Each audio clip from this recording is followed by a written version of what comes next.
অনেকে এখন টকশোতে সুন্দর সুন্দর কথা বলছে, টকশোবিদ হিসেবে পরিচিত হচ্ছে, সেটা তাদেরকে ক্যাম্পাসও এভাবে চিনে না দু চারজনে।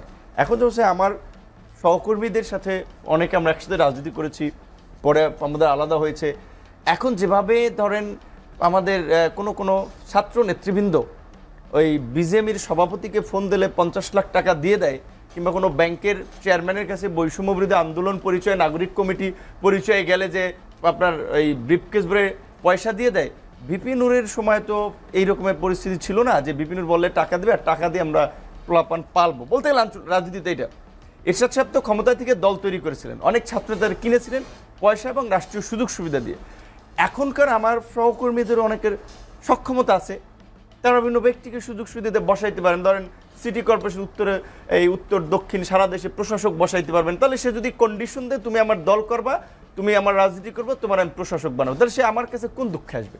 তাহলে এখন আমরা রাষ্ট্রীয় পাওয়ারে বসে তো দলটা বানাইনি। আজকে যে 64 জেলায়, আমি সে আপনি জানেন না, 64টা জেলায় আজকে গণ অধিকার পরিষদের ব্যানারে এই ফ্যাসিবাদকে নিষিদ্ধ করা এবং গত 16 বছরের লুটপাটকারীদের বিচারের দাবিতে স্মারকলিপি দেওয়া হয়েছে। তারপরে বিক্ষোভ হবে জেলায় জেলায়, তারপরে ঢাকায় মহাসমাবেশ করবো। এটা বলতে চাই, এর কারণে বললাম যে আমরা তো বিপরীত লাইনে থেকেও যেই হাসিনার বিরুদ্ধে আগে আন্দোলন ছিল ওই লাইনে আমরা আছি।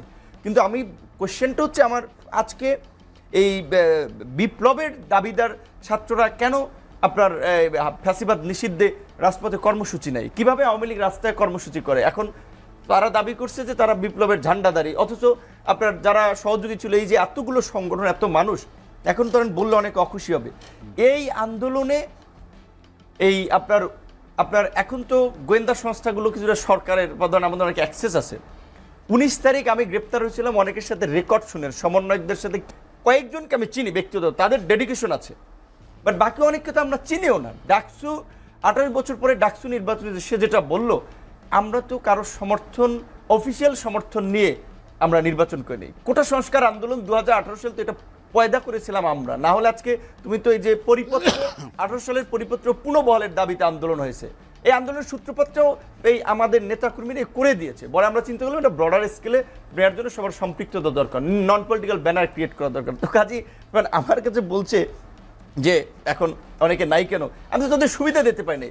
কাদের যে একটা ইন্টারভিউতে বলেছিল চাঙ্কারপুলে, বলি প্লিজ, চাঙ্কারপুলে একটা বাসা থাকতো, 2টা বাসা ভাড়া দিতাম ইউনিভার্সিটি যারা আমাদের সাথে ছিল সে সময়, এই প্রতিবাদগুলো, এই আবরার হত্যা থেকে শুরু করে বিভিন্ন ইস্যুতে 45,000 টাকার বাসা ভাড়া ছাত্রদের।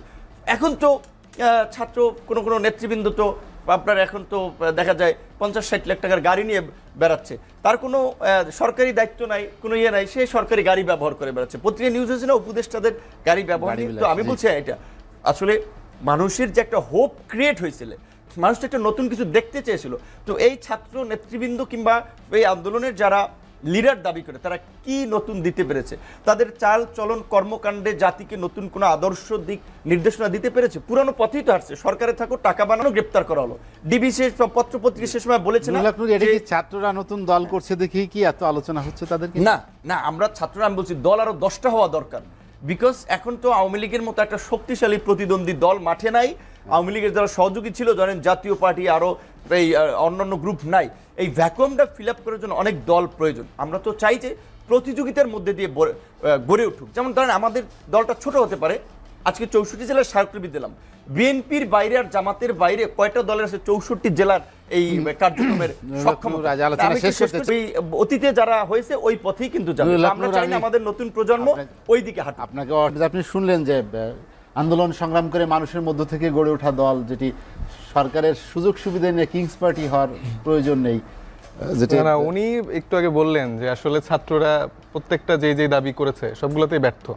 শুধু কিংস পার্টি হইতো বা আমাদের যদি আসলে এতই পাওয়ার হতো, আমরা তো চুপ্পুকে একদিনেই অপসারণ করতে পারতাম, আবার আমরা তো চাইলে ঘোষণাপত্র দিয়ে দিতে পারতাম। অন্যান্য যে কথাগুলো বলেছে, এই জায়গাগুলো তো আমরা আসলে ছাত্র বা নাগরিকের জায়গা থেকে আমরা চেয়েছি যে একটা সৌহার্দ্যপূর্ণ রাজনৈতিক পরিবেশ থাকুক।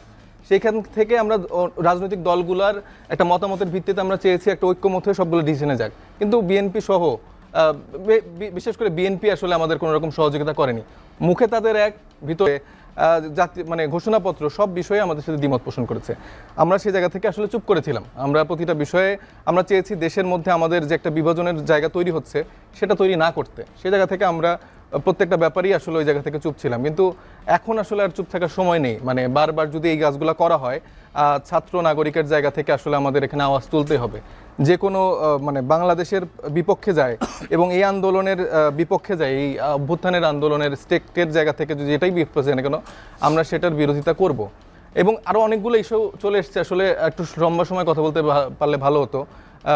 আমাদের বড় ভাই বললেন প্রিভিয়াস টাইমে আপনাদের যে শাসনামলগুলো ছিল কতটা মানে জনবান্ধব ছিল বা আপনারা কি করতে পেরেছেন সেটা কিন্তু জনগণ দেখেছে, এবং তার প্রতিফলনের জন্য কিন্তু ফ্যাসিস্ট হাসিনার আবার ক্ষমতায় আসতে পেরেছে। আপনাদের জায়গাটা যদি আসলে এরকম ভালো থাকতো তাহলে কিন্তু নতুন করে আরেকটা এই ফ্যাসিস্টের হওয়ার সুযোগ থাকতো না। রাজনীতিটা মিন করেন না না না না না, আপনাদের পরিবর্তন হয়, আপনাদের জনরায় পরিবর্তন ভিত্তিতে হয়, হয়। কিন্তু আপনাদের ক্ষমতার যে সময়, আপনাদের যে দফার আপনি মনে হয় সফল মানে বুঝেছেন আজীবন ক্ষমতা, আমার মনে হয় বিষয়টা এরকম। অবশ্যই না। 31 দফার যে বয়ানটা আপনারা দিচ্ছেন যে কি নেই এতে, এই চাকচিক্য ডিজিটাল বাংলাদেশের চাকচিক্যর বয়ান এর আগে আমরা দেখেছি। আপনি 5টা দফা দেন না? হ্যাঁ, আমরা দিচ্ছি তো। কি বলেন? আমরা এই যে নতুন যে আপনি বলেন। আমরা যে নতুন দল করছি, বৃত্ততা রেখে আমাদের দফা দিয়ে তারপর আমরা আরো রাজনীতি করব। জানেন বোঝেন তাহলে ঠিক আছে। অবশ্যই আমরা জানার চেষ্টা করছি, বোঝার বুঝতে চেষ্টা পারছেন, করছি। জানেন, বোঝেন, রাজনীতি করেন। আপনারা যারা বর্ষিয়ান রাজনীতিবিদরা আছেন তারা মানুষের পালস বোঝেন না দেখে আসলে জনগণের থেকে দূরে সরে গেছেন, এবং এই জন্য 17 বছর ধরে আপনারা এর বাইরেই রয়ে গেছেন। এই জায়গাটা বুঝেন, তারুণ্যের জায়গাটা বুঝেন, তাহলে আমার মনে হয় যে নতুন বাংলাদেশ আমরা সবাই মিলে একসাথে করতে পারবো। আর না হলে হাসিনা এরকম 6 মাস পর পর করে একদিন পট করে চলে আসবে, তারপর আপনাদের কি অবস্থা হবে সেটাও দেখবেন। সেই জায়গা থেকে এখন সময় ঐক্যমতের ভিত্তিতে, আমাদের কি হবে এটা আপনি ঐক্যমতের ভাবেন ভিত্তিতে না। রাজনীতি করেন। আমাদের কি হবে সেটা ভাবেন না? হ্যাঁ, আমাদের হবে, কারণ আপনাদেরও রাজনীতিতে হবে না। কারণ এই অভ্যুত্থানে আপনাদেরও হবে। সামনে থেকে আমরাই রাজনীতি আচ্ছা, করেছি। যাই হোক। মাঠে ছাত্র আন্দোলনের ব্যানারে প্রত্যেকটা দল রাস্তায় নেমেছিল, আপনাদের সমর্থন ছিল, সেটা নিয়ে আমাদের কোনো দ্বিমত নেই। সমর্থন কিন্তু না। আপনারা এখন যেভাবে সমর্থন না। যেভাবে আপনারা আন্দোলনটাকে চুরি করে নিয়ে যাচ্ছেন, সেটা আসলে আমাদের জন্য খুব আচ্ছা, আপনার তো কষ্টকর সংগঠনই এবং ছিল না, আপনি বাংলাদেশের আবার জন্য বৈষম্য এটা বিরোধী খুবই কথা দুঃখজনক। আপনার তো এই নাগরিক আন্দোলনে কমিটির কথা বলছেন, আপনার তো কে বলেছে সংগঠনই ছিল সংগঠিত না। ছিলাম না? সাইদ আপনি মুস্তাফিজ, ছিলেন আমরা না। সবাই এই কথাগুলি খুব আপত্তিকর, মানে আংশিক জেনে কথা বললে হয় কি ভুল হয়।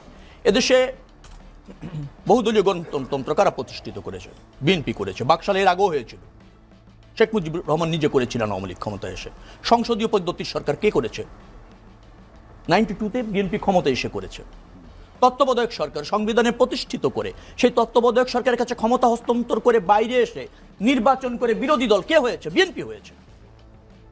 এই আওয়ামী লীগের 15 সংশোধনীর মাধ্যমে তত্ত্বাবধায়ক সরকার বাতিল করে 17 বছর যখন ক্ষমতায় থেকেছে, তার মধ্যে বিরুদ্ধে রাজনৈতিক আন্দোলন কে করেছে? বিএনপি করেছে।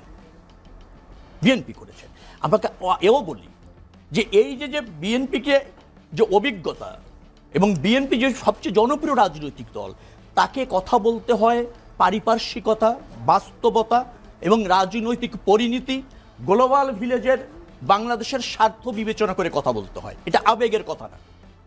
উন্ডা যারা আছেন, আমি তাদের রাজনীতি করাটাকে স্বাগত জানাই, কিন্তু উন্ডা যখন রাজনীতির প্রতি অনীহা দেখান, অন্য রাজনৈতিক দলকে ফ্যাসিবাদী হিসেবে ট্রিট করতে চান আওয়ামী লীগের মতো, এটা এক ধরনের রাজনৈতিক দেউলিয়ত্ব, জ্ঞানের দেউলিয়ত্ব।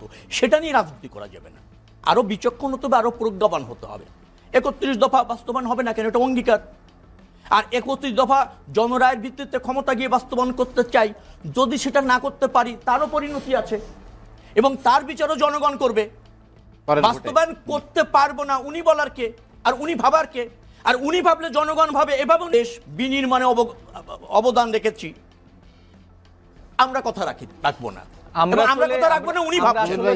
আমার বক্তব্যটা হচ্ছে, আমরা মাঠে থেকে রাজনীতির জায়গা থেকে আন্দোলন করেছি। শুনেন, আপনাদের রাস্তায় আমার ভাই, আপনাদের নাগরিক কমিটির একটা পার্টি, এত বড় পার্টি এবি পার্টি, তার ছিলেন সম্পাদক, তিনি এসে হলেন নাগরিক কমিটির আহ্বায়ক, আর জাতি হয়ে গেল তার সাথে সব একমত। নেতা কত বড় বুঝেন, অভিজ্ঞতা কত বড় বোঝেন, ত্যাগ বোঝেন। এই দেশে ধরেন 1.5 লাখের উপর মামলা খালো বিএনপি নেতা কর্মীরা, 60 লাখ লোক আসামি হলো।